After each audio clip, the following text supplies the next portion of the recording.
Hello everyone, and welcome to another week of Double Cross Anime. It's a postcard number 52, and I am Mario with Pooper here. Hey guys, We- what's going on? We'll cover the second episodes of Sarazanmai and Current Tuesday, and episode 2 and 3 of Mix and Fruit Basket. And we also do the new classic show, which is Future Boy Conan, episode 1 to 4. Right, right. Al- Alright, what do you want to start first, Hooper? You can pick. You did the intro this week. Very nice job. So Or, yeah. you decide where we start. Alright, we can start with Mix, which is the show that I just finished Okay, just half before an we hour started ago. recording. That's right. Yeah. All right, cool. How'd you like It, it? Since it's so it's fresh in your memory. alright. It's good. It means like slowly building up its stories. I'd like the second episode a lot. The third episode though it planned out its story a bit too slowly for me. So we still got like the same bit of story. So basically, like the two main story is the favorism of the team and the brothers and sister dynamics. Right. I think And I the favoritism that you're talking about, that pitcher's name is Nikaido. Yep, that's right. Yeah. And we learned a little bit more about why the Yep, coach of the baseball team is just putting him on, even though he's got no stamina and he doesn't have a lot of juice behind his pitches. It's because his right. dad is like a big shot. So, yeah, super influent. He actually buy all the gym all the facilities. Right. Yeah, that's something that what is the name of the guy that, like the Genki boy who has tons of energy and he wants to be like the Oh, backup pitcher? I don't know his uh, name. I don't remember his name either. But Okay. actually, he's the one who had the crush up the sister, right? Yeah, him and every other boy in her class, it seems. Yeah, well, they are super popular, I tell you. Yeah, all three of them. Yeah, of course. And Yes. that's why they're the main characters, I guess. All right. The But yes, you're right. They have really nice facilities because Nikaido's dad buys them for the school. And right. I think it's that the energetic pitcher guy, the seventh grader, Yep. um, who he's the one who in his conversation with Otomi, the sister, they kind of point that out. Hmm. Yeah. All So right. yeah, that's one of the two main stories, and then the other one, I guess, is just fleshing out the relationship between three siblings, um, Hmm. who are actually step siblings, Yep. sort of. Yep. Yep. So we learn about that later on, and that this is through we learn about that later on through like one of the montage about Toma. Is that him and Otomi? Yeah, Toma's the pitcher, and Soichiro is the catcher. All right. So yeah. Soichiro's the one So who's really popular with girls, and he goes on. Remember, he says he has the double header, like he has two yep. dates in one day. That's Soichiro. So he's older by like 10 minutes or something. I think that Hmm. was established in the first episode. Yep. Yeah, So Toma is he is the son of the father, and yes, so Ichido and Otome is the they're kid from the mother's side. right, All right, that's right. that a bit confusing, but yeah, it makes sense. Yeah, And so the montage that I was talking about, the montage between Toma and Otome when they was a kid and they were first met at the festival. at the festivals, Yeah, that was and really cute. it was accompanied with a very nice score, Yeah, and it was and wordless as well. That was nice. it was like one of the best moments that I have seen in this season so far. Yeah, It it was very just so heartwarming. yeah, it's heartwarming. It's great, and just by that like 2-3 minutes montage, we actually see how they develop their relationship and how they become uh like fun of each other the way they are now. Right. Right. She used to be much more shy, Yep, yep. which is interesting. And so that's why one of the weird bit that I see in the third episode was the one where he actually looking at her underwears. He and he got shy about that, and he do some weird stuff. Well, it Uh, wasn't that strange, was it? He didn't like And blush or stammer or do any weird anime stuff. He just notices it next to him and he thinks to himself, "I don't care about my sister's underwear." well, I he mean, that in acknowledged it, and itself we is kind don't of really need weird. that. Yeah, that's right. Well, I mean, I don't know. I think there might be some kind of romance brewing between Toma and Otomi. Oh my god, you think about that as well? Because I do think about that, and I don't like the direction of it. Yeah, you don't like where it's going. Yeah, well, they supposed to be brother and sisters. Well, they are step siblings. Yeah, they're sibling. Yes, that's right. Yeah, but it's still pretty weird. That's right. I think the show's gonna keep working that angle though. Pretty sure. Yeah, so that's the only bit that I am worried about, because I don't I actually I see that their relationship right now is perfect. They are fun of each other. They are take care of each other. Right. Yeah. Um, and the also Soichiro, I think, is fond of his sister as well. They're biological siblings, Mhm. but he's not so fond of her that he'll stay at home, to hang out with her. Yep. He's gonna go on a date with two different girls, and he in fact he plans the first date to end in the park, so that he can Yep. pick up the second girl there like 5 minutes later. And he tells Toma, "Go home and spend time with your stepsister." Yeah, look after your sisters. Yeah, and keep all the horny seventh grade boys away from her, I guess, because they're all peeking through the bars or Yep. the front gate of their house, whatever it is. Yep. One But of the it's things. like Toma Yep. and Otomi, I think, based on the way that the show has put them together in their conversations in that little, the montage that you were talking about, the flashback to the festival. Their Yep. relationship is coming through a little bit more strongly than Soichiro's and Otomi's, the actual Mhm. siblings, Yep. which is fine. I'm sure given the slow, like languid pace at which the series moves, I'm sure we'll explore the relationships between all three of them. Yep. What were you gonna say? Uh, yeah, I was about to say something about their relationship, which Which two? actually, actually it I already forgot what was about to say. Okay, Sorry. that's all Um, right, man. I forgive you. I yeah, I was just thinking of one of the beat of the show. Oh yeah, there was one of the beat of the show that I'm not totally sure of. Is that these three characters are too mature for their age? Yeah, I agree. Well, It's the same. they It's the just same in Cross Game. is it? Yeah. Alright. Well, with a couple of the characters, yeah, they're all just they don't have any like big outbursts. Um, I actually think Mix is doing a better job of Hmm. giving them some childlike qualities because they are still, how old are they? They're eighth graders, right? Because they're in Yep. the second grade of Japanese middle school, so that Mhm. makes them like 13 or 14. I think they're 13. Yeah, 13 and 12, I think. Yeah, the sister's For 12. to me. Yeah. Yes, they are too mature. In Cross Game, the main character was like just super mature. He just processed everything internally.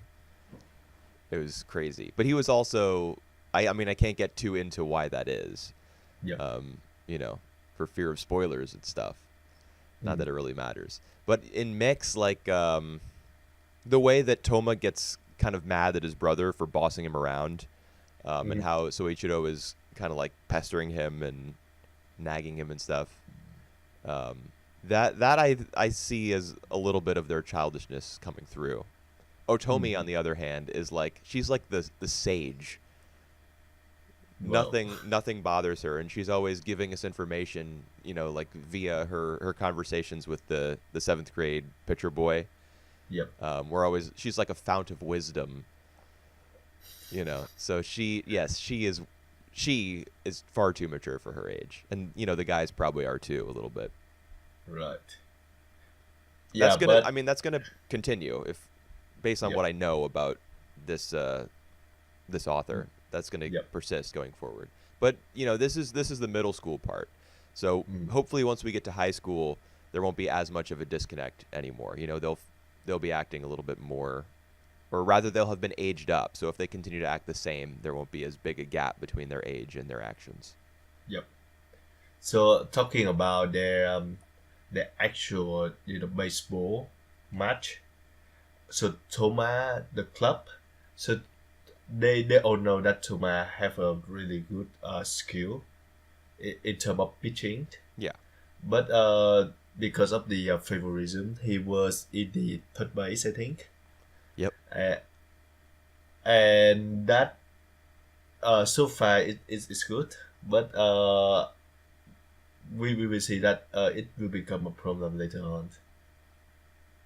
Yeah, I think so. I mean, he and Nikaido have already had words once. Yep.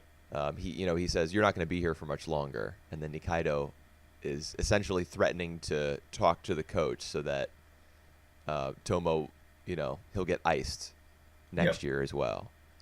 All right. So in terms of the big picture, though, how do you think that this second school segments gonna be affect the plot in the future when they become a high school? How do I think it's going to affect it? I don't know. Yep. I mean, I'm pretty sure that Nikaido will show back up. I mean, Yep. one thing that we haven't mentioned that's important to mention is that Toma says, I don't have to go to Meisei High School. I'll go That's somewhere right. else. Yep. But I don't know. I mean, the title of the anime is called Mix, but the subtitle, I guess, or the, whatever it's called, is Meisei story. So I have to assume that both brothers will be going to the same high school. It could be really interesting if Toma goes elsewhere and then Soichiro stays at Meisei, and we jump back and forth between their stories, and eventually, they clash in like at a high level baseball game, or perhaps even in the Koshien. Yep. That would be kind of cool, but I doubt we're going to go down that route. I'm pretty Right. sure Nikaido will go to Meisei. He'll be a year above them. They'll eventually get there as well, and then there'll be some kind of duel between them. Maybe they'll have a new coach who will recognize talent, and give Toma the spot. Or I really don't know. Yep. Because I was thinking about the same as well when Toma and Suichiro mentioning about the option that Toma have, like he can actually just attend other high school. So I was thinking like maybe Toma gonna be like become because they always have they always compete to each other. So maybe it make more sense that they are not in the same team. Yeah. But I think you make sense as well. I think the story would make more sense if they are together and they go through everything together in high school. Yeah, I mean, I think that's probably what's going to happen, given that this is this is a sequel to Touch, and I mean the narrator even says this is the story of how Meisei High School gets back to the Koshien 30 years after their first and only appearance. Mm-hmm. So I don't think it would make sense if one of the main characters was just elsewhere. Yep. Yep. Mm-hmm. So they'll probably be in the same. And you mentioned that they are rivals. That's especially important to mention, given that at the end of episode 3, there's that very, very nice scene, or I thought it was very nice, between Soichiro and his stepdad, Toma's biological father. And it was, it's really nice because Toma is the dad's son and he's the pitcher, but he still encourages his new son, his stepson, because he knows that he wants to be a pitcher as well. Mm-hmm. Because Soichiro's a little bit jealous of his brother. Mhm. And there's a conversation between the two brothers where Soichiro says to him, "You made me a catcher." Yep. Yep.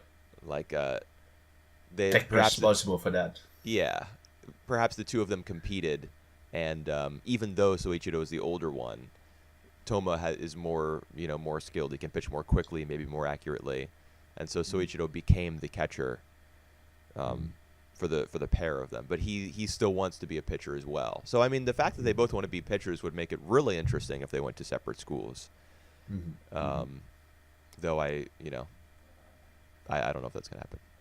Yeah, I don't think that they're gonna go to this route. Yeah, there was a lot of talk about the dad in this episode, not just the scene at the end where he, like it's sunset and everything is kind of dusky looking, and he's playing catch with his new stepson and encouraging him. But also, I think there's a conversation between Otomi and Toma, where they're talking about how goofy their dad is. Oh yeah, that's right. That's right. Yeah, and Otomi is sticking up for her new stepdad. Like, if you view him in a certain light, he could be handsome. And Toma's like, no, your mom lowered her standards. Yep. I actually like that conversation was so natural that I was in awe.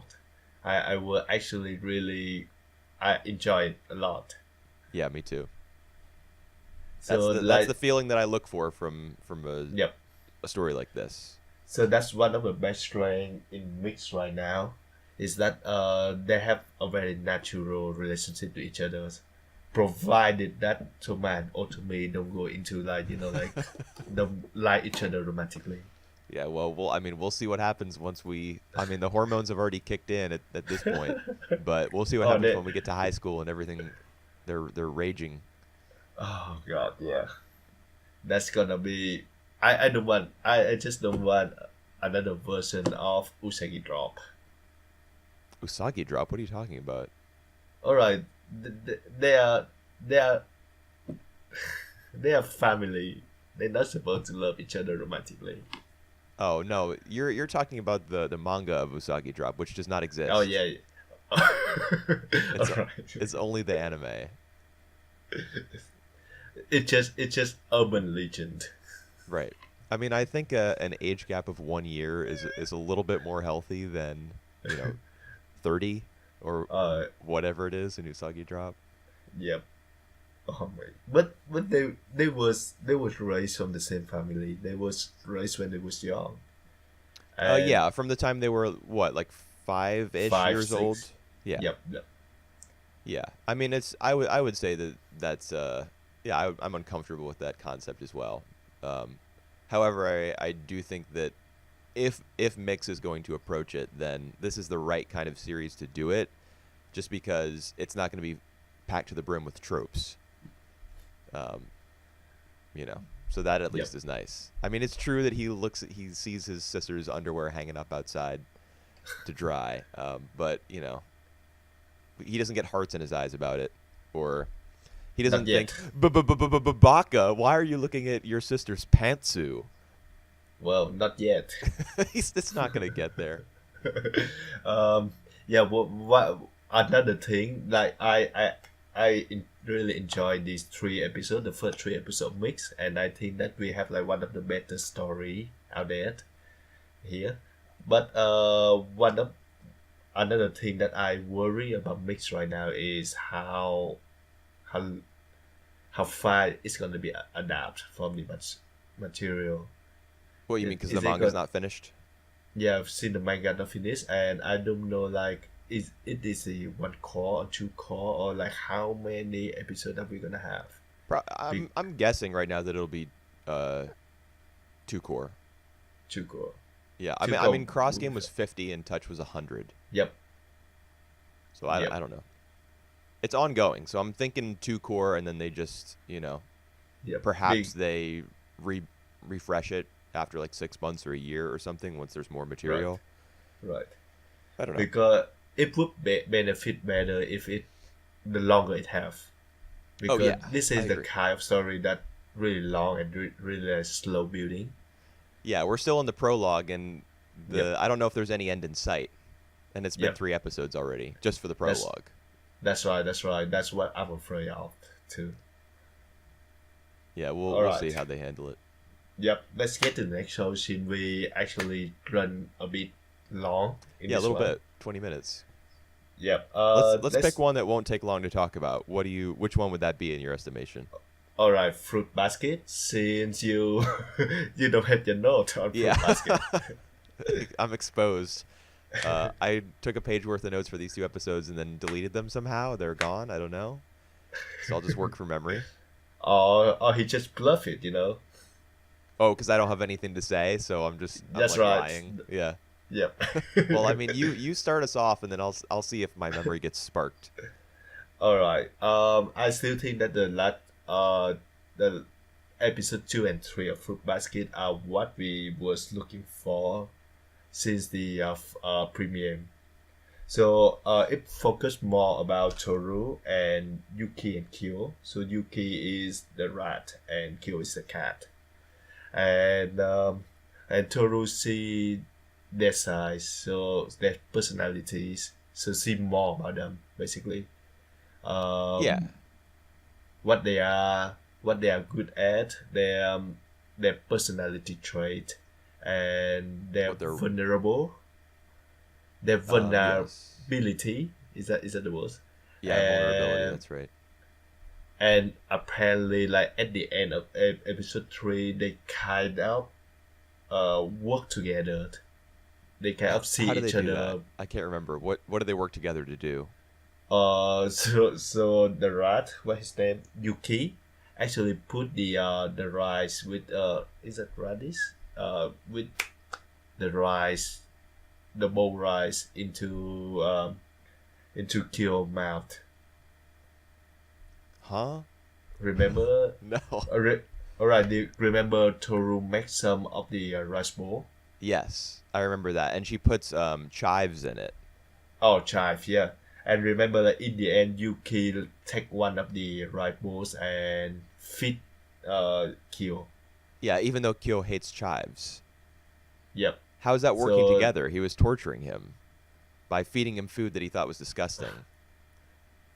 and get through with it. I think that wasn't fighting at all. I think that some Their kind of entire working together. relationship is fighting. They've been fighting like since they've known each other.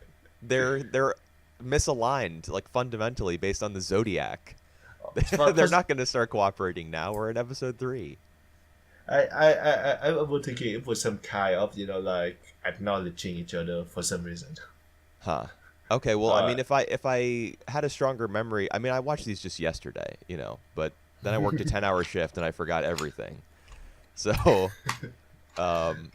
if I had a stronger memory, perhaps, of these 2 episodes, maybe I would have gotten the same vibe from the scene, but I really don't remember that at all. I mean, most of what we learn about the 2 of them is it's all coming through Toru. So Right. she's thinking to herself, man, they've both got such positive qualities. Mhm. Why are they always butting heads? Yep. But the fact is that they are butting heads. I mean, I don't think that they're going to be buddies All now right. that one of them has fed the other a rice ball or anything. All right. So Yuki the rat is like the perfect boy, but like he keep distance from basically everyone except Toru. And Kyo is the opposite, so he's the one who just do what he feel, Hmm. and he have like a inferior kind of inferior complex against Yuki, Yeah. and he like his whole goal mission is just trying to beat Yuki for once. Right. Yeah. So like, I think he mentioned that even though he got into martial arts first, Yuki is mhm, better at it. yep, So that would definitely feed an inferiority complex, like the thing that you pride yourself on. Someone else has less experience but is more talented. Um, yep, so that he's on top of already not liking the guy. Now he has to deal with the fact that the other guy's better than he is. yep. And the fact that like later on we can see like the things that they challenge from each other. Yeah, that was interesting to me. The dynamic between the two of them. Like Yuki wants to escape his family, whereas Mm-hmm. Kyo wants to join it. Yep. So they have, in addition to being kind of opposites in terms of personality, their desires are opposed to each other. Right. And I have to imagine that Uh, their relationship with Toru is going to like reflect that. For mhm. Yuki might see her as a way to escape the family, like see her as an outsider, whereas Kyo might start to view her as part of the family. Mhm. So if he like gets together with her, for example, he'll be one step closer to his goal. Um, I don't know, like there's going to be a love triangle between the three of them. I think it's safe to assume. Right. Um, so in terms of like their mindsets, I wonder if that's how the story will approach things. Yeah. Well, I have two questions for you, though. Uh, First is how you think about how do you think about Toru's, like the last two episodes focus more about Yuki and Kyo through Toru point of view. Hmm. How do you think that the show like developed her so far? I think it laid a lot of good groundwork in the first episode, so that Mm-hmm. for these, it could get by with a little bit less emphasis on her character. Yep. Yep. I did think there was a. I'm remembering now. In episode 3, she helped Yuki put down the tarp over his garden, um, Mm-hmm. and was kind of like telling him that he was very kind, and she was like happy to be his friend, and et cetera, et cetera. She was like building him up, Yep. which Yep. was nice. But then she kind of like the very next day she does the exact same thing for Kyo, which makes sense Yep. because Mm-hmm. she's a very positive person. But I Mm-hmm. did feel as a viewer, as an audience member, like being treated to the exact same sort of spiel twice in a row was Mm-hmm. overkill. Like Yep. she was I allowed understand. to be sad and allowed to grieve, and like meditate on the memory of her deceased mother a little bit in the Mm-hmm. first episode, and that really didn't come into play in either of these two. Mm-hmm. So she was With like a little bit too much of a positive force, I think. All right. We come to my second questions.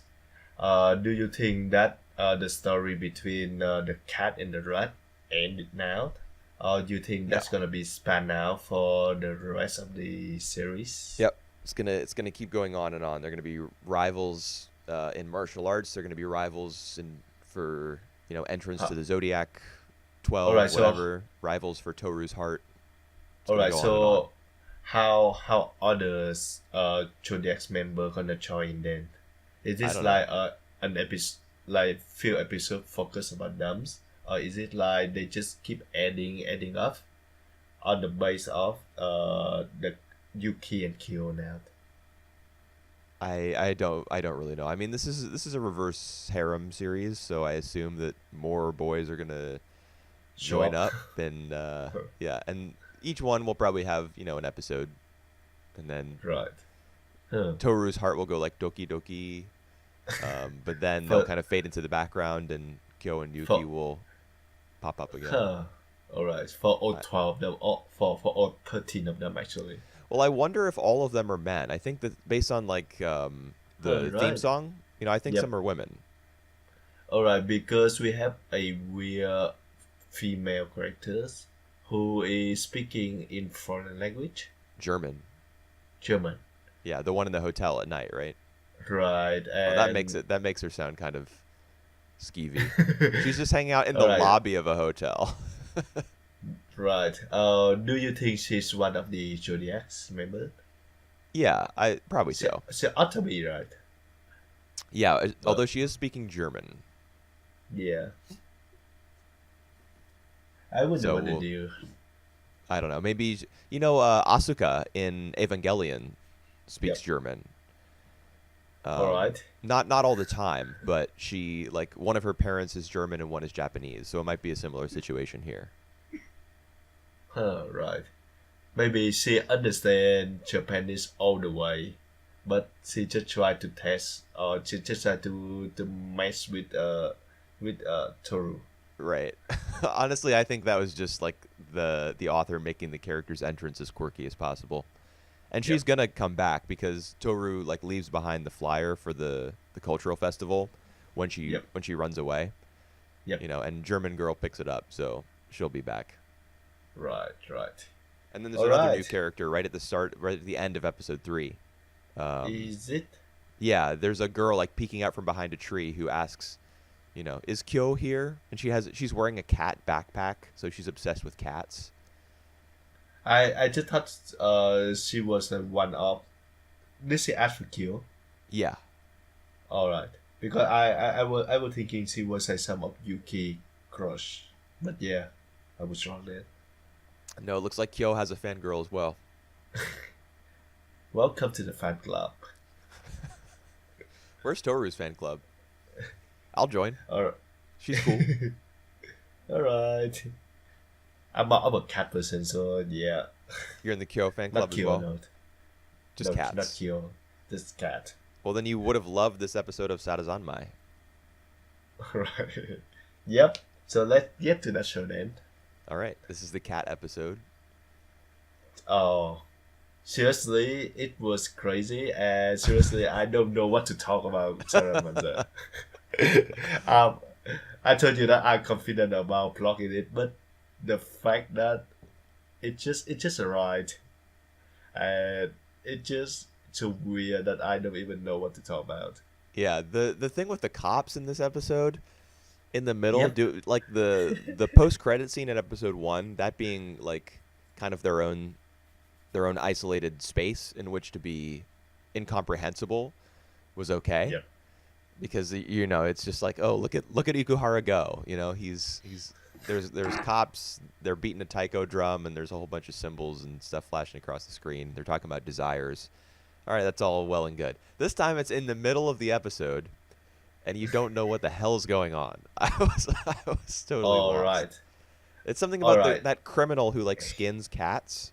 All right. So, I think this is a parody of the Silence of the Lambs. I think you watched the Silence of the Lambs? I have not. Okay, so All right. explain this to me, please. All right. Do you really need a spoiler? I mean, Silence of the Lambs is the one where the killer like busts down the door, right?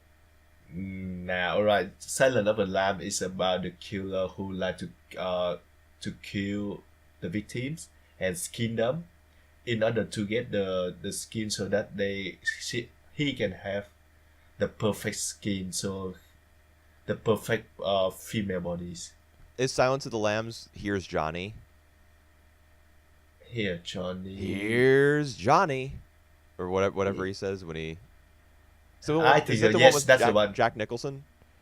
Yeah, no, it's not Jack Nicholson. It's the other one. What is his name? Anthony Hopkins. It's not Jack Oh. Nicholson's. Okay. Oh, What am I he thinking of? The Shining. Oh, okay. See, I'm revealing my horror movie ignorance right now. All right. Sorry, everybody. So that's that. Oh, good. So the Silence of the Lamb is that. So I think this is a parody of the Silence of the Lambs, where this guy who obsessed with cats, so that he would kidnap and kill and do whatever with the cats in order to get their skin, so that they can have he can become a cat. Right, because his girlfriend cared more about her cat than she did about him. Right. Yeah, and he's mad. So- his girlfriend broke up with him, and he's mad about that. He wants So cat the- skin. The cops try to manipulate that and turn him into the zombie. Oh, the cops are turning people into the Kappa zombies. Yep, the Kappa zombie. So that these guys will take the will take that. I don't even know what to say. Yeah, I was about to say, where are you going with this? Okay, So- but now I understand. Yes, because at the end they say someone is interfering with our work. Yep. When yep, they yep, say yep, that, yep. they're referring to the three Kappa boys, That's right. who were extracting the Shirokodama from the Kappa Yep. zombies' anuses. Yeah, that was what I was about to say. Right. Okay, so it's So the cops are essentially, well, they're not exactly the villains of the series, but they are creating like the evil forces. well, They're the for manifestation of people's desires. They're creating those, and then the Kappa boys right, are like fighting against those that's right. manifestations. But the thing is, we still don't know the cop objective yet. So we don't know if it's for good cause or bad cause yet. Well, I wonder. I mean, given the fact that they're kind of acting as, I mean, what are they exactly? They're like agents of, Just turning these people into zombies for now, for whatever reason. right. Well, they're like agents of desire. They want Yep, they yep, want people's desires to take form. I right. wonder if there's even like a meaning behind it or a reason or a purpose, or are they just almost like forces of nature? I think they do have a purpose. I do it I do think that because of that purpose they try to testing thing. But for now we don't have enough information to actually can tell about their objective. Oh, you know what? I actually have a theory that's brewing up right now. All right, You know, Kepi is the heir to the throne of the Kappa kingdom, right? right. He's not Yep. actually the king. He's the next in line. He's the heir. So Mm-hmm. perhaps the two cops are they're like servants of the real king, Yep. and the king is trying to prevent his heir from taking the throne. All right. Perhaps why he employs the two cops to create these manifestations of desire as obstacles for Kepi. Maybe. Right. Maybe. That's what I'm running with for right now. Right. But talking about the other three characters, our main three characters, we Yeah. have some development.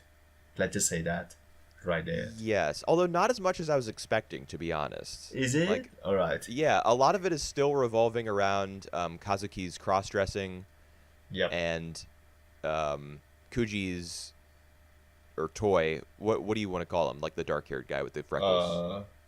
Because we call the other guy Kazuki, we just call this guy by his first name, so Toy. Toy. Okay, yeah, because Toy. that's what his older brother calls him Yep. by his first name. And Toy is just general. In the first episode, he was like breaking into cars, right? And in this one, he's selling Doing weed. some weed. Yep. Yeah, And then a freaking cat just got it. yeah. The and same swallowed. cat, the same cat that Kazuki made into a neighborhood cat by like cutting a piece of its ear or something. Yep. And he takes selfies with it in order to trick his younger brother, who appears to be very feminine, Yep. that he is the Azumasada, the idol. Mm-hmm. Yep. Yeah, like So, the it's all very strange. All right. So I think apparently that idol was real, Oh yeah. and no, and I think that he gonna make an appearance for real in the future. What do you mean? Yeah. Like not on a TV screen? No. So she gonna appear as one of our character in the future. So like she's like the actual member cast. That's what I think gonna happen in the future. Like as a fourth Kappa, or No. she's already real. She's been real since the beginning. Well, Kazuki is just dressing up as all right. her. All right. So let me just rephrasing that what I was just talking about. Yeah. So she will interact with like one of the three main characters in the future. Okay. In what Actual like interaction. in what way? Maybe they just meet up somewhere and do something in the future. It's Becoming pretty vague. becoming a kappa or something. I don't know. I mean, I have to imagine that Kazuki, like he's cross-dressing as Azumasada. Well, I don't know Yep. how to refer to her in a shorter manner, but like I can picture an episode in the future where both he in his Azumasara costume and the real girl appear at the same time, and like his younger brother sees them both, Yep. and he finds Maybe. out that way. you know, I I because that think would the be pro. a lot of secrets are exposed in this series. That's one of the Yep. themes, like people's secrets getting out, leaking. And so that would be a way that Kazuki's secret can get out to the one person that he would never want to discover it. Yep. I do think that the product gonna find out in the future. To the question why he looking so feminine, the little brothers, I have absolutely no idea. Well, I think he might, he might have more feminine traits. In fact, he might identify more with, being a woman than being a man. That's possible. I don't know if that's something the show is going to make explicit, but he does seem to be very attached to Azuma, the idol, who is the very picture of femininity. She's always, she talks in a really high voice, and oh God, my voice cracked there. She talks in that high voice, and she's always dressed up, very traditionally. She's got very long, beautiful hair, and she's Traditionally, you say? yeah. Isn't she wearing like some sort of Japanese traditional garb, like a kimono or Is it? I whatever? remember she wearing like a dress or something. Yeah, something like that. All right, all right, all right. Let To me, continue. like a dress is traditional. Anything that isn't jeans and a t-shirt for me is pretty traditional. Fair I enough. dress very casually and not very stylishly. But yeah, so the brother's the one person he would never want to find out about his secret. So I have to imagine that in the name of like pushing your characters against the wall, creating some real tension and drama, Hmm. eventually the brother will find out. All right. So he wanted to have that. What did they have for the achievement? That's some kind of the dish. Yeah, the dish that grants your wish. Yeah. The dish that grant the wish. That I can't yeah, remember that's the right. name of it. It's just called I don't know, the dish So of hope, right? It yeah, says I think hope that's on right. it, and then when you wish for something, it changes. Like Enta got so whenever all the boys do the shirikodama extraction, they get just one dish, right? And someone ends up with Yep. it. So Yep. Enta got it the first time, the guy with the glasses, and he Yep. immediately squanders it on a year's supply of cucumber rolls, and a giant cucumber roll like falls from the sky. Uh, God. so this time Kazuki got it, but Toy wants it, so they're in conflict Yep. over that. So Um, the two actually really wanted to make their wish come true, and I think this is like one of the recurrent theme that Ikuhara has always been doing for years. That like trying to make a wish come true. I think that happened in Utena and yeah. in some of the other shows and in Penguin Drum for sure. Um, Yeah, and it's generally with regard to a sibling relationship yep. because So in that's right. Utena, That's right. the younger girl wants to be with her older brother, even though it's not really possible, or it's forbidden.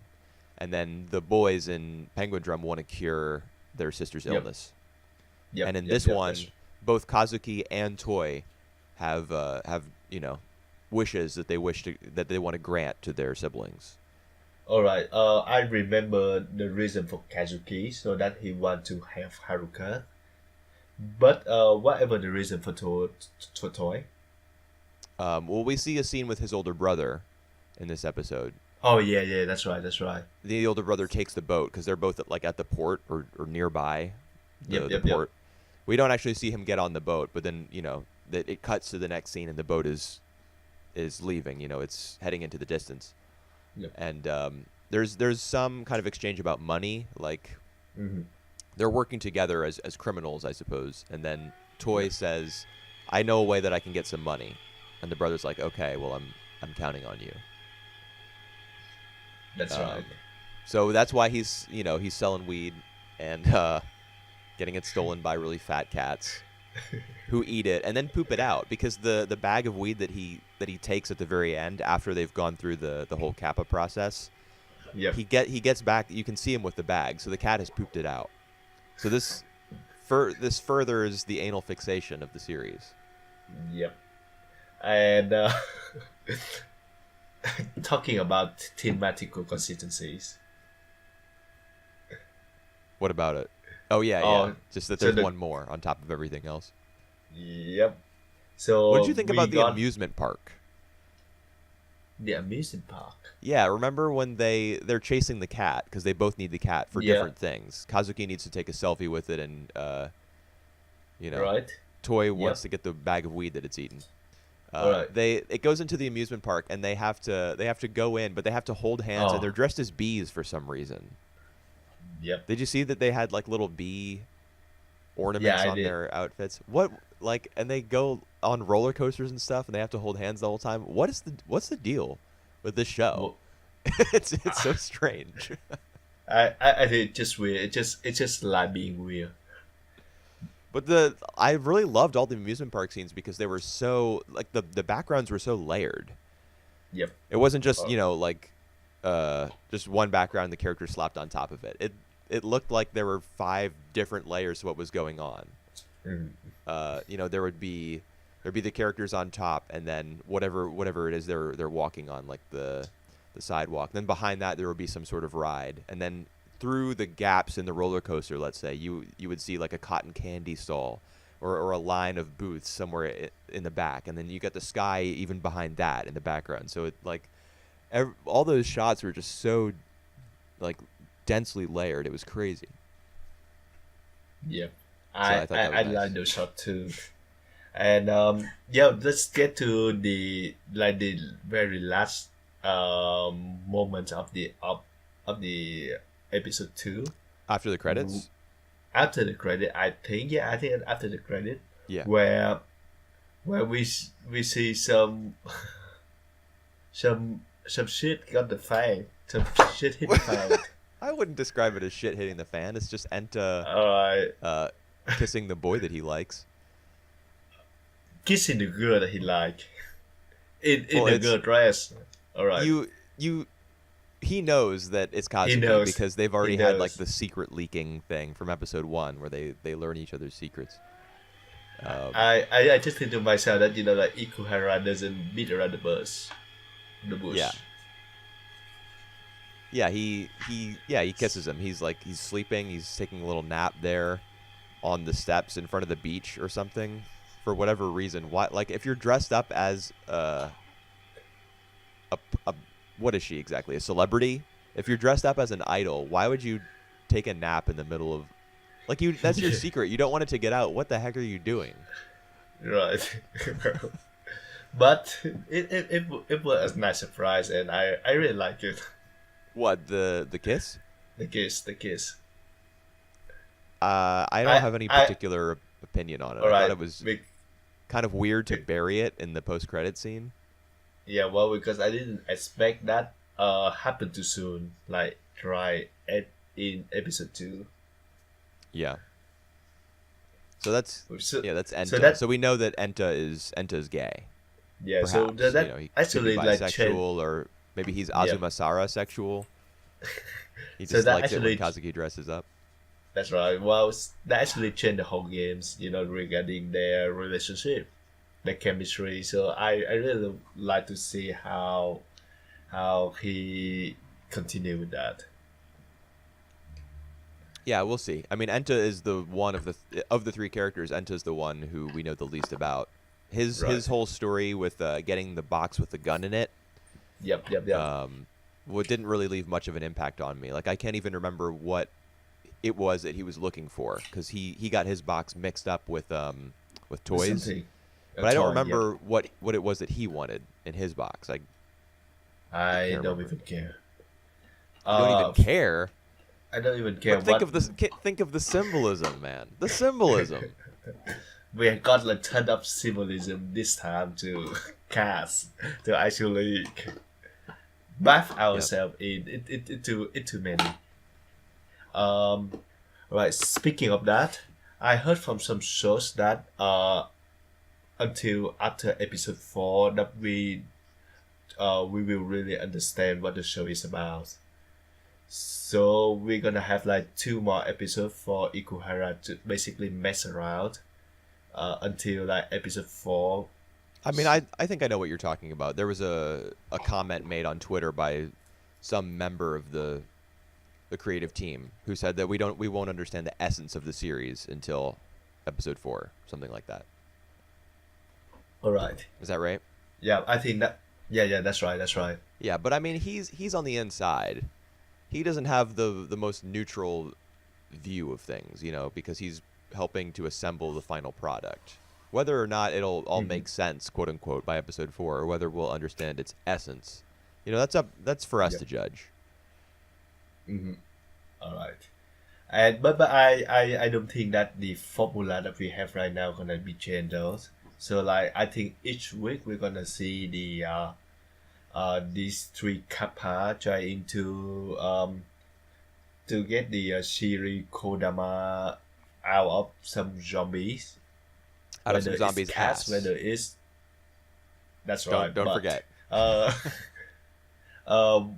What was the zombies in the first episodes? It was a big cardboard What box. are they? Cardboard box. Alright, Yeah. so cardboard box in the first episode and cats in the second. Who knows what's gonna be in the third episodes? Yeah, I shudder to think. Maybe no, maybe another bear, Oh, maybe a Kuma. penguin. penguin, maybe. No, he not gonna repeat that. Actually, That's there gonna be too boring. were penguins in this episode.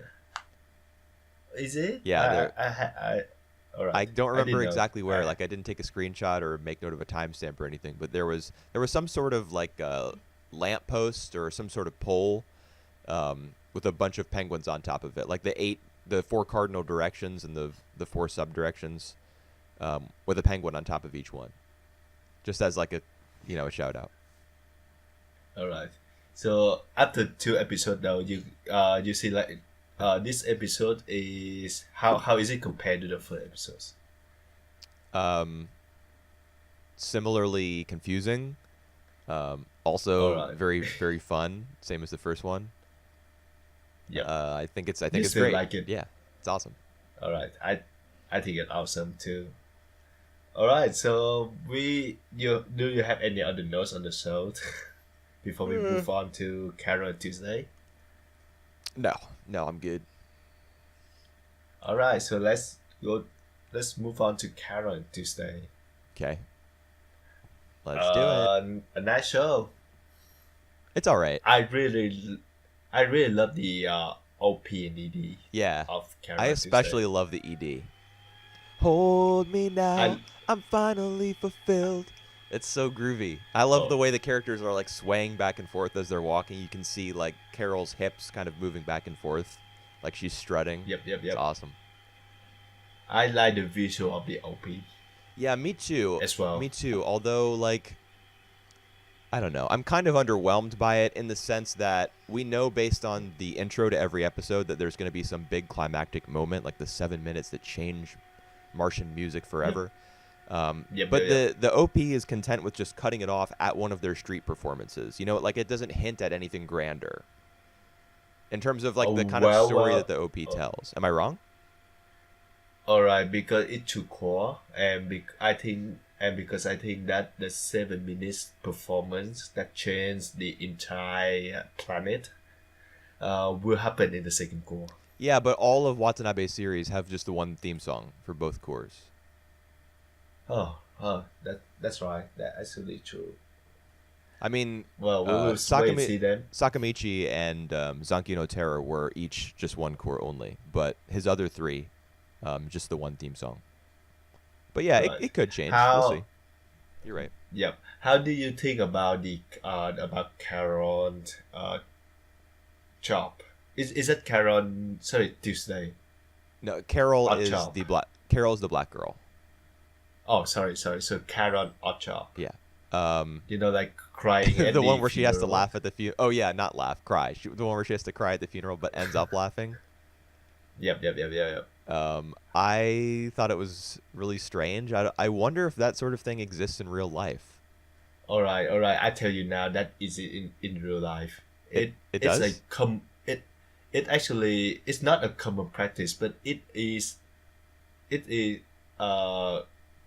common in Chinese culture Oh. and Vietnamese Oh, as you know well. what? I think I've read a little bit about like Chinese funerals being extremely important. Like, Right.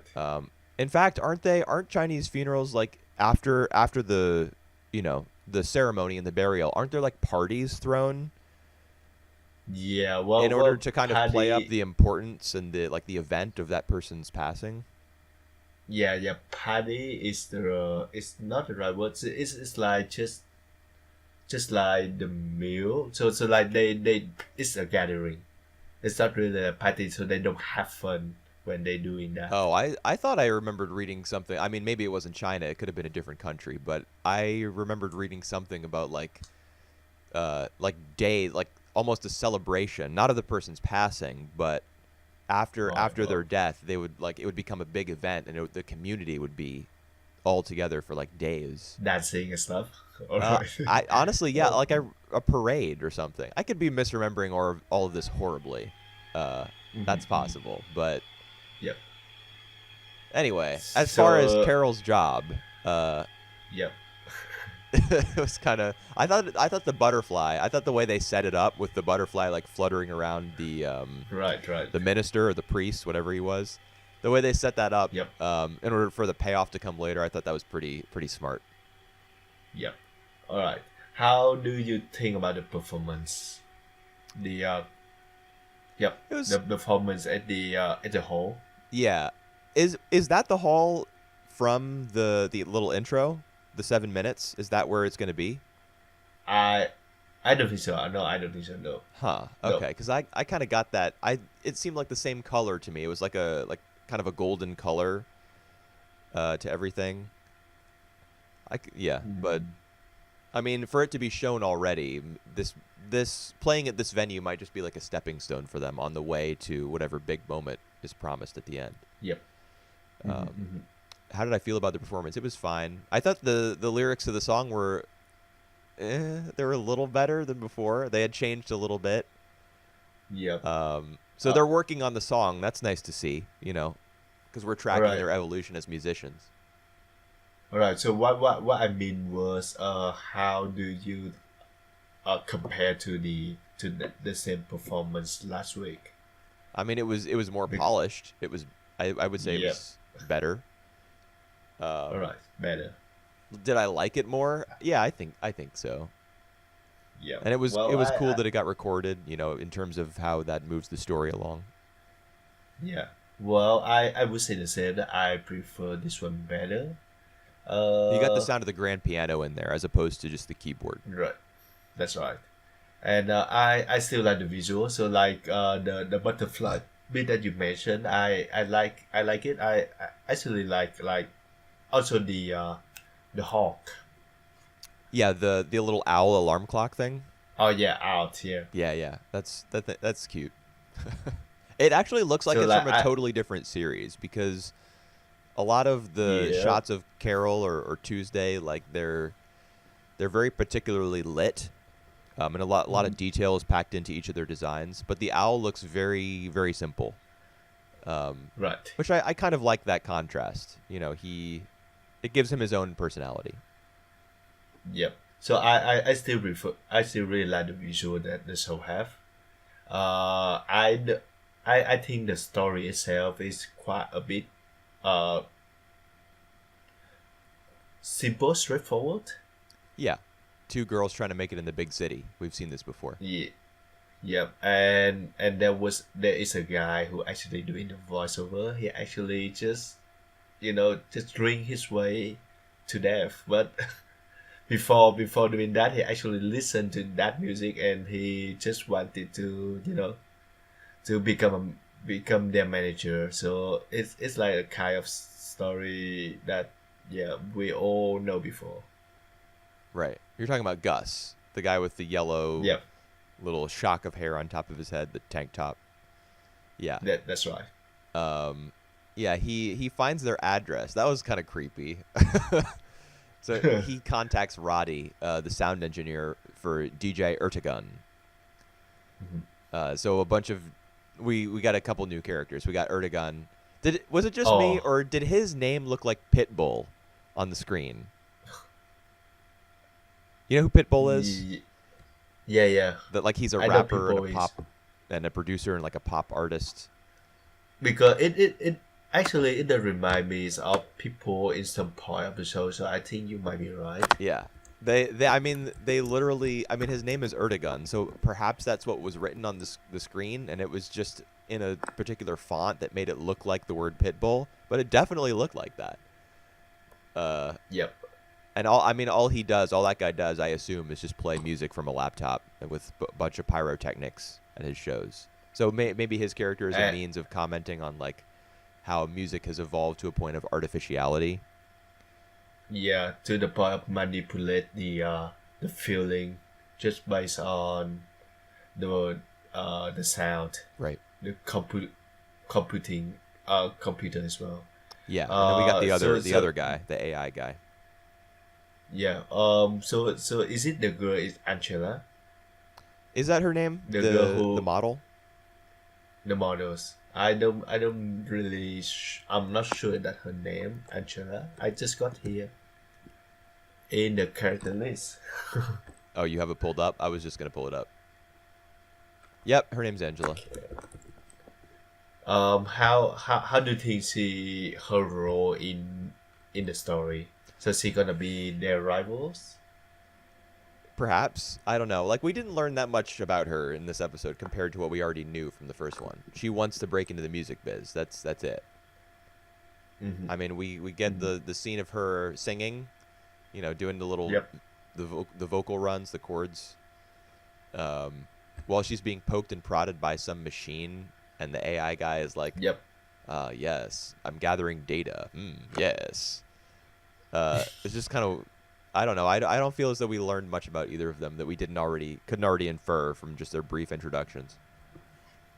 Well, I think that the same can be applied for like all other characters except for Carol and Tuesday. Carol and Tuesday has some nice bit of their backstories, but we still don't really know much about them either.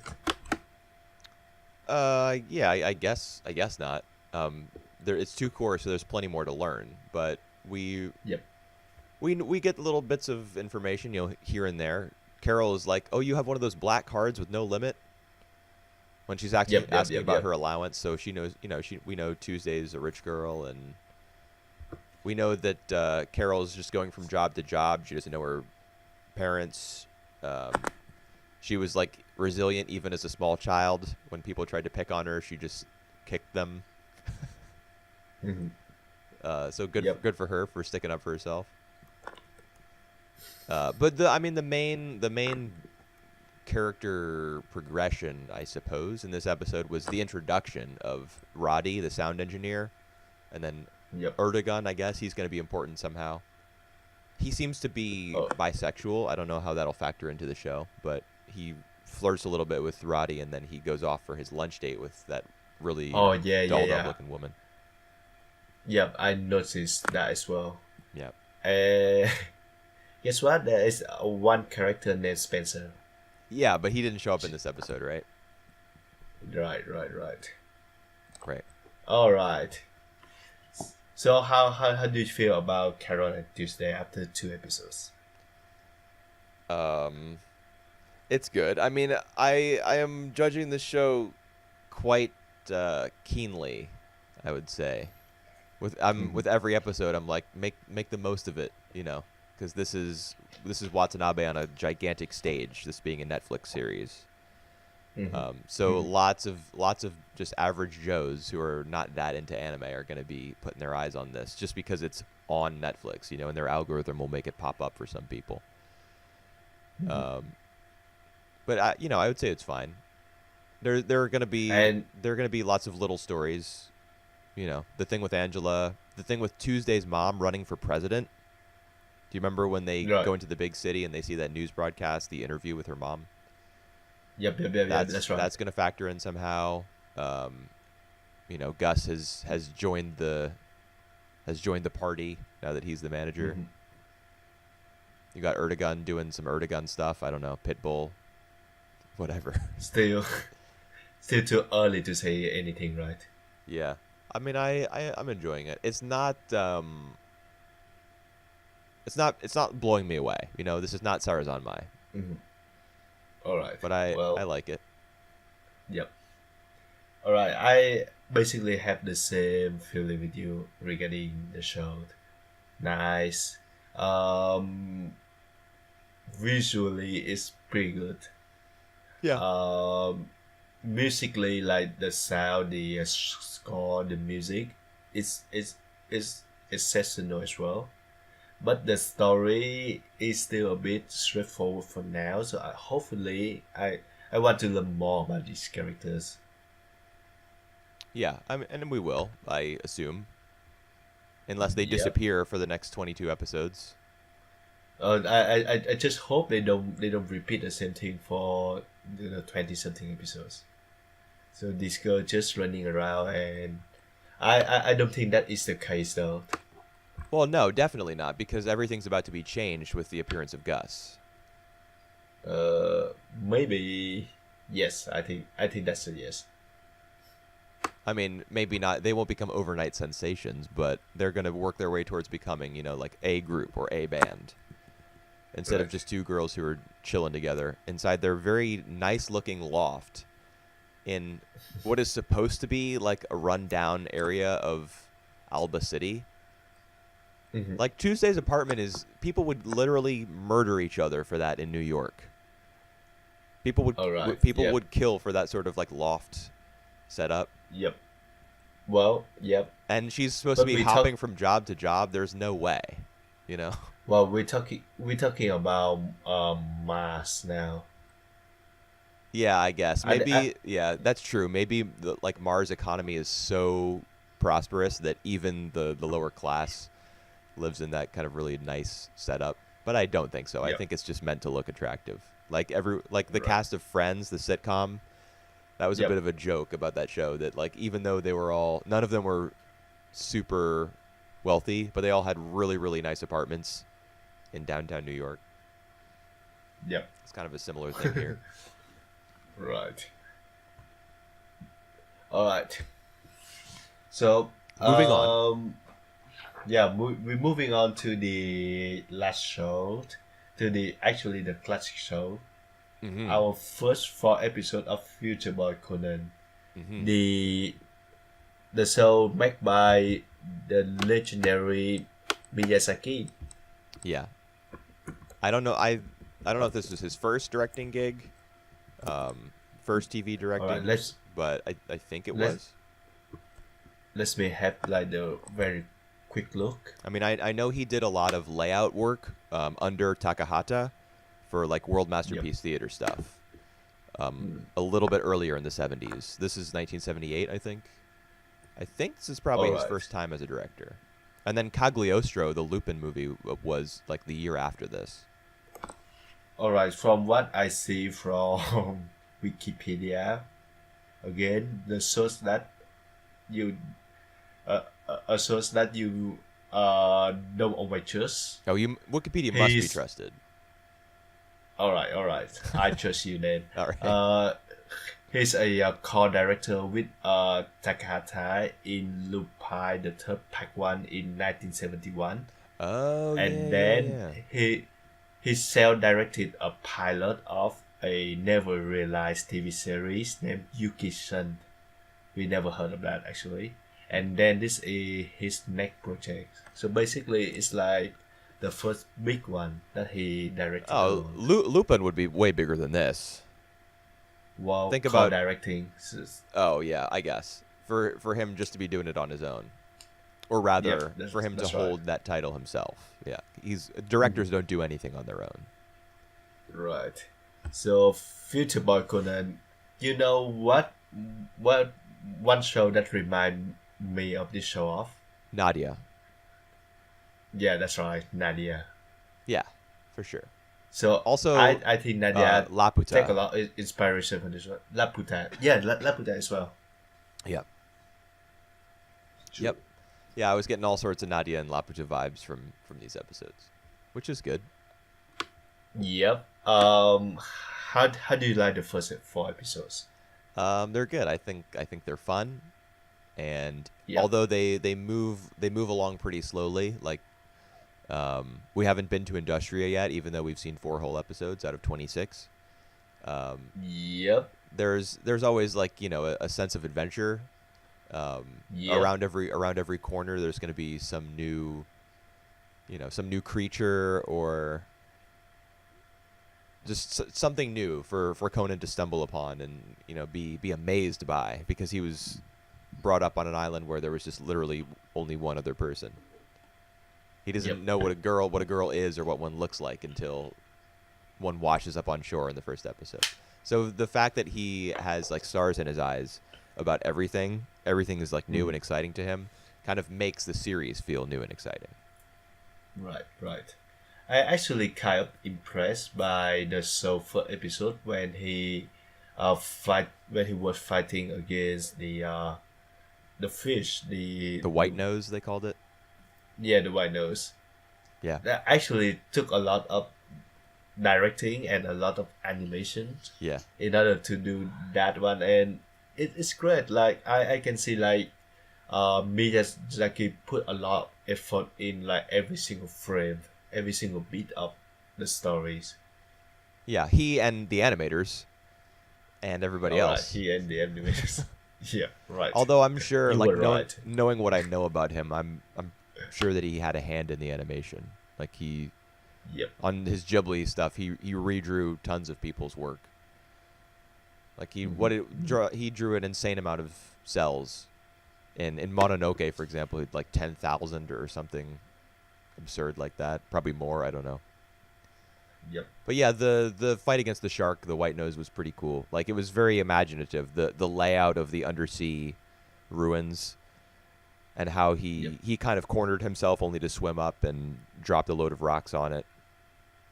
Mm-hmm. It was all, very I think a lot of care was put into it to make the fight seem like it was taking place in a 3D space. Yep. And I really like the way that like these young boys, Conan and Chimsy, Yeah.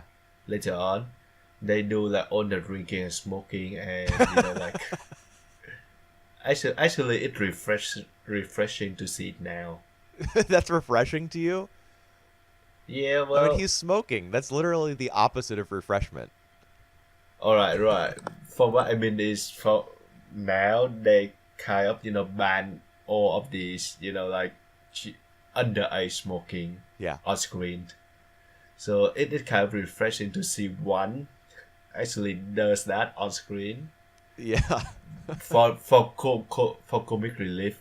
But yes, it's still refreshing to see that. All right. That's interesting that you'd use the word refreshing. That's not the term I would use. But it's certainly novel. I mean, from my perspective, at least. Novels. Yeah. It's just, it's very different. It is indicative of when the series was made. And the fact that he gets drunk and he can't hold in his cry of like pain when he gets spanked. So Conan has to do it all, and then his butt is like glowing red hot. Yeah, he gets a fever from all the spankings. Yep. In episode 4. That was all pretty bizarre. Product of this time. Bizarre, right? Yeah, just the fact that kids, definitely a product of its time, because kids are getting beaten with a gigantic wooden plank on screen by like people who are not even their parents. Even if it were their parents, that would be a little too far by today's standards, let's say, because it's a gigantic piece of wood. But it's instead of it's a bunch of grown men. It's like it's just different.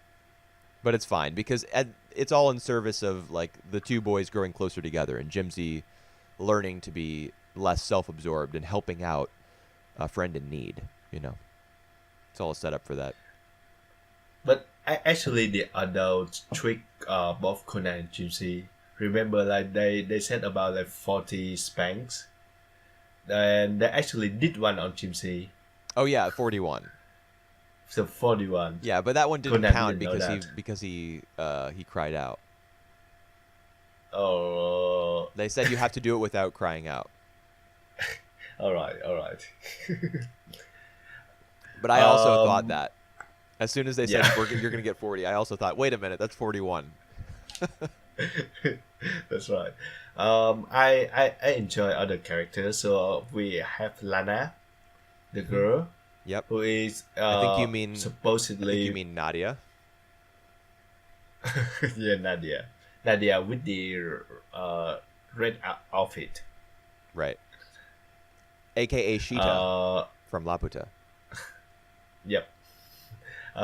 So she supposedly she from that island. What was the name of the other island? High Harbor. High Harbor, yeah. And she is the granddaughter of Doctor Lau, Right. which she never see him apparently. What do you mean? She's never met him? I think she never met. Oh, no, sorry. She was looking for him. So, so she met him, but she didn't know his whereabouts right now. Right. Yeah. I think the reason she's looking for him is because everyone else is looking for him. Probably because he Yep. has, he's like a top scientist in Industria, and he probably fled, because he realized his work was going to be used for war, for military purposes. I can only Yep. imagine that's going to be the setup. Yeah. Um, I think it does remind me a lot of Nadia as well on in that regard. yeah, like a couple of the crewmen on the boat in episode 3 Right. say that she has the secret to solar energy, Mm-hmm. and I mean that's just Nadia, because she had the blue water, like it's some sort All of right. So power source. maybe we have to talk it the other way so that Nadia borrow a lot from Future Boy Conan. Oh yeah, of course. We should But I'm sure we that should Future have Boy Conan I mean, even in the yep. credits, it says that it's Mhm. based on a novel. I think Mm-hmm. it's it's or rather inspired by. It's inspired by some story. Yep. I mean, that doesn't surprise So me either because Takahata and Miyazaki were working on so many, like they were working on World Masterpiece Theater things before this, many of which are based on classic like European children's literature. yep. Um, and he meet like another boy Gypsy on the way, Hmm. and they become friends. They become like a buddy Yeah. basically. I remember you were talking in Mix about kids not acting their age. In this show, they definitely Uh, do. yeah, they definitely do. They're like Except roughhousing and they're lying about their past exploits, like their fights against animals and stuff, and they're showing off their physical capabilities. all right. Yeah, Except for definitely their kids. like in yeah, except for their incredible abilities. Like Yeah. the Kona actually can throw rocks, can catch fish with his fingers. Oh, sorry, with his feet, Yes, with his toes. and he can do like whatever thing that you can think of. Pretty much. Basically everything. Yeah, and at the start of the series, I was wondering, like, is Conan human, or was Yeah. he is he perhaps like an alien, or was he experimented on, like modified, or what's his deal? Because I mean, the setup, the intro to the series is like in the year 2008, which I guess was the far Which future back then. yeah, Um, they're talking about the fact that mankind has come so far, and they essentially destroy themselves with weapons even more advanced than nuclear bombs. So I was like, okay, well maybe like there's some sort of supernatural element at play here. Maybe we were gifted that technology by another race, like taking it like full Nadia. Um, yep, or maybe like humans have evolved somehow, and that's why we're stronger. But no, we get the backstory from Grandpa in episode 2 before he dies, and he's just the son of a mm, couple would-be astronauts who tried to get into space and failed. They're yep, human, So why he's so strong? I guess it's just because he's one with nature. yes. He's like Tarzan, so to Right, speak. right. Yeah, exactly. Yeah, I'm sure Tarzan's one of the inspirations for this series. I have no doubt. Right. Um, Yeah, actually, like his grandfather, Conan's grandfather, is like one of the wicked characters we see so far, because I think he's just a choppy characters. Well, he We exists to see, pass on his backstory and tell Conan to give Conan yep, his mission. I mean, that's who he is. That's what he is, rather. yeah, right. Uh, so yeah, character wise, I'm not really sure about like any of them, but then again, this is like an adventure story, and I'm really surprised on how the animations really go all out for many of the scenes. Yeah.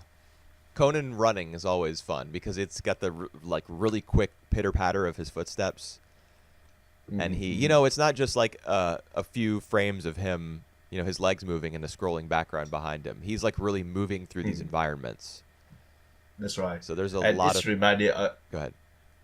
Yeah, and this remind me a lot of Miyazaki's, the main characters running as well. Well, I would say Conan is one of his Like main characters, don't you think? Like this is a full-length TV series from the guy. that's right. So I do mean that it remind me a lot of later, like Ghibli characters Right. where they just run around and having fun, and yeah, Yeah, he does. He does that love is to show his characters running or flying, just in motion enjoy in the general. youth. Yes, Yep. exactly. Seishun. Yep. Uh, So you said you all weren't really sure right. about any of the characters. I wasn't really sure on any of them. I like Conan and Chimsy and Lana well enough, Well, those are the but main. I Those are the don't. main ones. That's Yeah, good. but there's not a lot of depth in them, considering that they are kids, so that's fine. But yeah, well, What do you mean? There's not a lot of depth to them? Yeah, like they are kids, but that's what's so quote unquote deep about them. Is that they're going to be so impacted by the events of the series as they unfold. They're going to be like any lessons that they learn will be so imprinted upon them. That's what's interesting about children. yeah, well, So I yeah, mean, we're gonna we haven't even gotten to Industria yet. We're gonna get there, and then the kids will see amazing, like wondrous feats of technology and science, and they'll see how those right. things can be used for good and for evil. And I'm like the lessons that they learn will just they'll the fact that they're kids, the fact that they're kind of blank slates is Yep. is to me is what makes them interesting. All right. And All right. Lana's got I tons think of backstory that makes already. We sense. just haven't seen all of it yet. Yep. All right. I think that makes sense. Uh, all Yeah, right. I actually don't have any other notes on the show. So do you have any other notes yeah, on man. Future Boy Conan? All right. Uh, I'll just mention a couple things, I guess. Yep. Um, I like that. Speaking of technology being used for good and for evil, that was a Mm-hmm. gigantic, very prevalent theme in Nadia. We see it Yep. here with the spaceship turning into like the source of the crew member's salvation because it creates a spring, like a natural spring in the bottom of it Mm-hmm. when it crashes on the island, and it remains as a symbol. It's built into their hut that they've created on Remnant Island. Mm-hmm. It's one of the first things we see. When the camera kind of Oh pans yes. over the island, you see the spaceship sticking up out of it. So it hints at future developments, but it also it's kind of a representation of the good that technology can do. Um, Mm-hmm. and of course there's the bad, the setup with the war, and I can't even super magnetic bombs or something like that. Um, Also, the one person we haven't talked about is Monsley, the redheaded woman. There's a little like the captain kind of talks about her. He's like two-faced. To her face, Uh, he like calls her, a beautiful woman is always welcome on the ship, and she seems to be oh yeah, yeah, yeah. something of a high-ranking member of Industrian society. Like she's been entrusted with this very important task of recapturing Lana. Mm-hmm. Um, Yep. Yep. Yep. But she's an interesting character because she's able to throw her weight around a little bit. Like she just takes over the captain's living quarters to rest for a bit, and Yep. he's like indignant about that, you know, because he's kind of a clown. So the way that she'll factor into the story in the future will be interesting. I have to imagine that she's the sort of quote unquote villain who's going to be redeemed, perhaps the way Grandis was in Nadia, but less overtly like comedic. Yep. So Because how? I Go think ahead.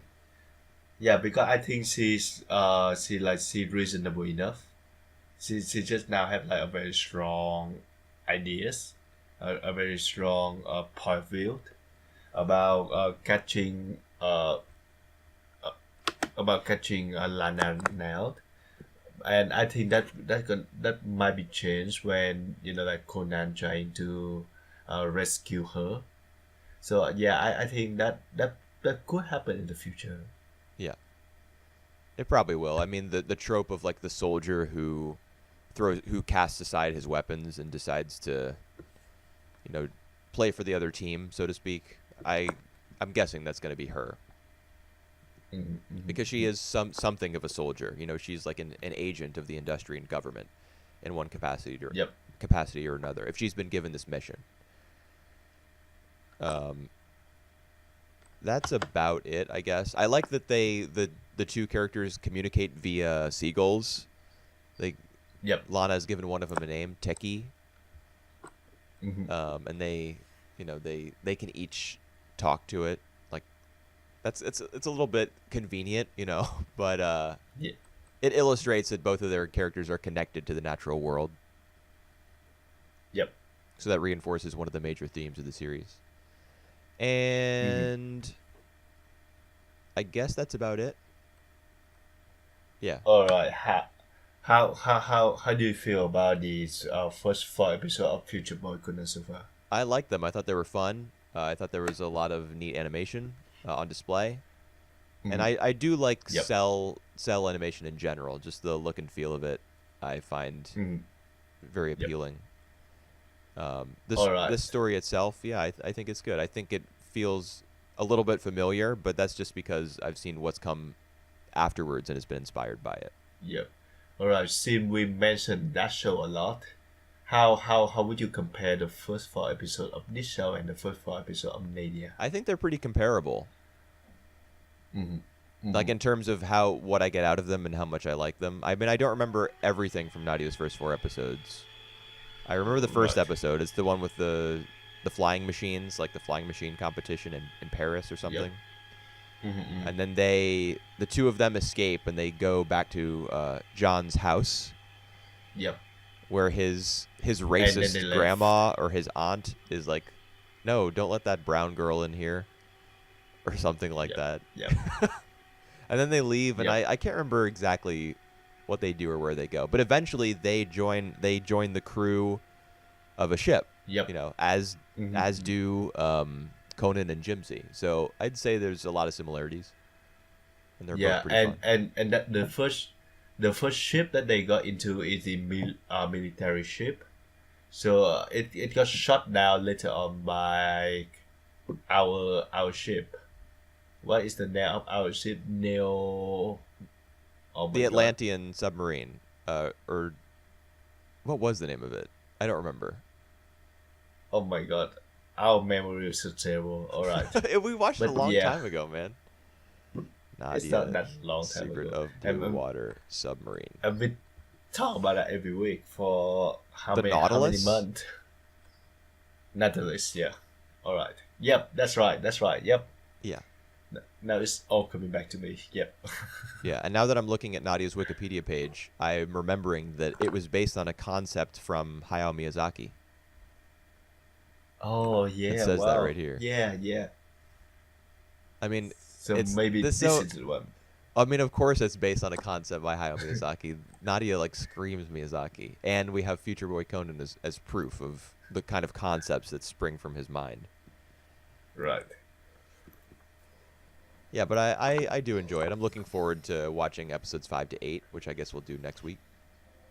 Right. Yep. So next week we're gonna do episode 5 to 8 of Future Boy Conan, and the next episodes of all the current season shows.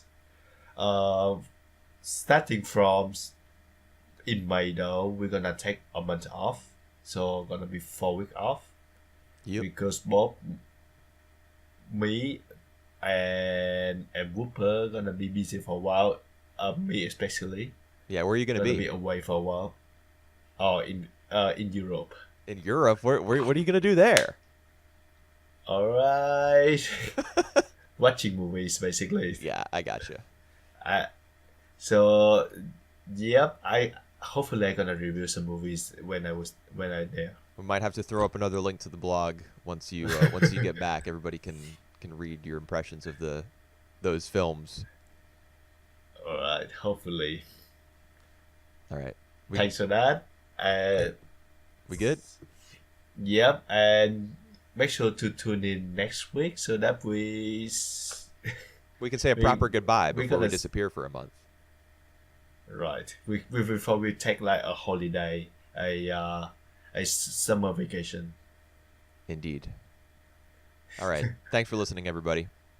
All right. See you next week. Bye.